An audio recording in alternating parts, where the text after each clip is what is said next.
നമസ്കാരം. പ്രധാന വാർത്തകൾ. ദേശീയപാതയിൽ ടിപ്പറും കാറും കൂട്ടിയിടിച്ച് കർണാടക സ്വദേശി മരിച്ചു.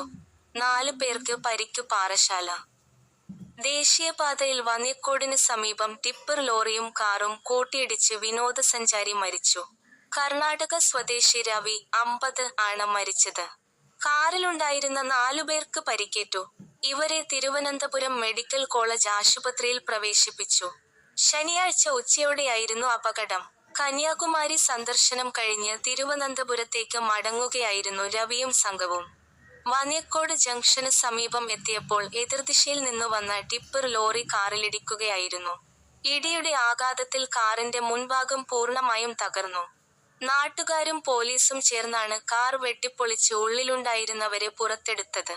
രവി സംഭവസ്ഥലത്തുതന്നെ മരിച്ചു. പരിക്കേറ്റവരുടെ നില ഗുരുതരമല്ലെന്നാണ് പ്രാഥമിക വിവരം. അപകടത്തെ തുടർന്ന് ദേശീയപാതയിൽ ഏറെനേരം ഗതാഗതം തടസ്സപ്പെട്ടു. പാറശാല പോലീസ് സ്ഥലത്തെത്തി മേൽനടപടികൾ സ്വീകരിച്ചു. മൃതദേഹം മോർച്ചറിയിലേക്ക് മാറ്റി. അമിതവേഗത്തിലെത്തിയ ടിപ്പർ നിയന്ത്രണം വിട്ട് കാറിലേക്ക് ഇടിച്ചു കയറുകയായിരുന്നുവെന്ന് ദൃക്സാക്ഷികൾ പറഞ്ഞു.